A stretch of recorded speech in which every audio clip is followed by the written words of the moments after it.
Hey guys, Barry here from the Brewed Palate.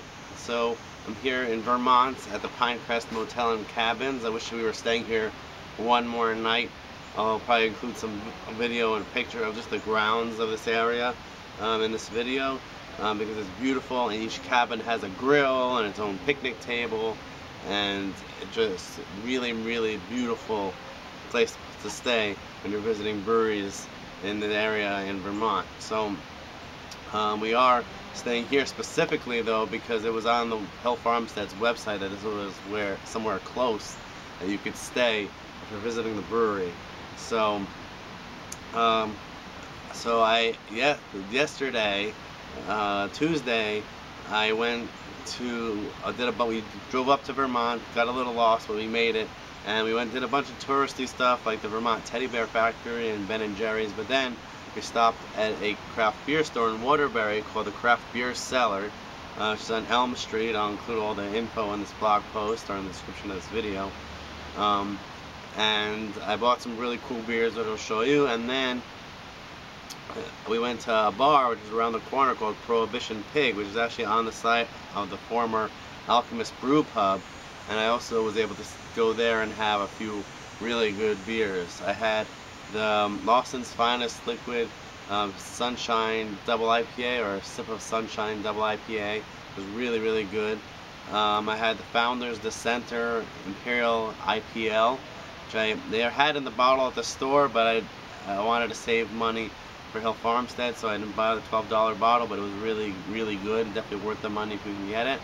And lastly, I had a Hill Farmstead beer they had on top, a Session Pale Ale called Walden, which I really enjoyed. So the beers that I did get from the Craft Beer Cellar, they didn't have Heady Topper because they get it on Wednesdays, and I went there on Tuesday, and now we're way out of the way from there, over an hour away. So unless they have some at the Alchemist, I'm not going to be able to get any this trip. But I should know that I've had it many times, and I'm not really bummed that I didn't get it because I'm sure I'll have other opportunities to drink it in the future. And plus, there are a lot of other double IPAs that are just as good, or on par with Heady Topper that I can drink and get in New York on a regular basis. So I'll just show you the bunch of beers.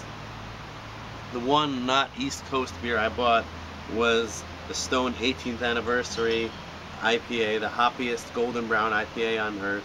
I had at a good price, and I knew that I'm spending a lot of money on home brewing in New York, so instead of charging out to one of my bottle shops in New York, it was already on the shelf. I'll grab a bottle, try it out, and if I like it a lot and there's still more on the shelves in New York, then I'll get some more. Then I got some Heady Topper or Alchemist coasters because I like collecting coasters. And then for the beers, I got 3 beers from the Jack's Abbey Brewery, which distributes, I think, to upstate New York, but not to New York City yet. So I bought 3 of their beers to try. So I bought their Hopstitution Extra Pale Lager because they brew all lagers. I got their Mass Rising Double India Pale Lager, and I got their Hoppy Black Lager, which is called their Cascadian Schwartz beer. So basically, they're their version of a black IPA, but in the lager form. Then from a really cool brewery, I think one of the brewers, I'm pretty sure one of the brewers was one of the former barrel people at Goose Island. John Loeffler, I think is his name. They started a brewing company called Off Color Brewing, and this is their Apex Predator. It's a 3rd trophic level farmhouse ale at 6.5% and 25 IBU. So I'm really looking forward to finally trying one of their beers. And then moving on, some more hoppy beers I got from the Hop Valley Brewing Company in Oregon, because they carried some cool Oregon beers that I can't get in New York. I got their Citrus Mistress India Pale Ale, an IPA brewed with grapefruit peel, so I'm really looking forward to that. Then a couple more beers from the Foley Brothers Brewing Company in Brandon, Vermont, as one of the owners recommended this beer, their Fair Maiden Imperial IPA. knocking in 8.2%, and it's batch 3, so it's really, he said it's really fresh, so pretty cool beer.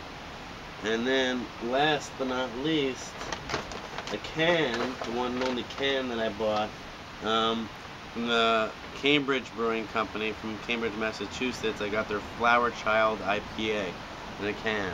So it's really good that this store, the craft beer cellar, allows you to get singles, because otherwise I would have spent a lot more money and you know, eating more into my budget for beer for this 2-day trip. So now today, in less than an hour from now, we're going to be heading out and going to Hill Farmstead. So I don't know if I'll be filming a separate video at Hill Farmstead, because there's a very good chance that I won't be able to film an interview with Sean Hill, because I already emailed him and he said he's probably not going to have time because they're bottling today, Wednesday, so, and they're brewing every day this week.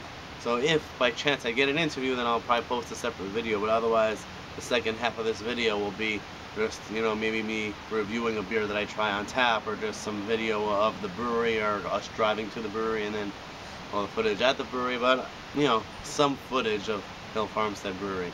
So I hope you enjoyed this quick vlog just to tell you what I've been up to, you know, so far pre-Hill Farmstead craziness and beer geekdom. And I'll see you soon at Hill Farmstead.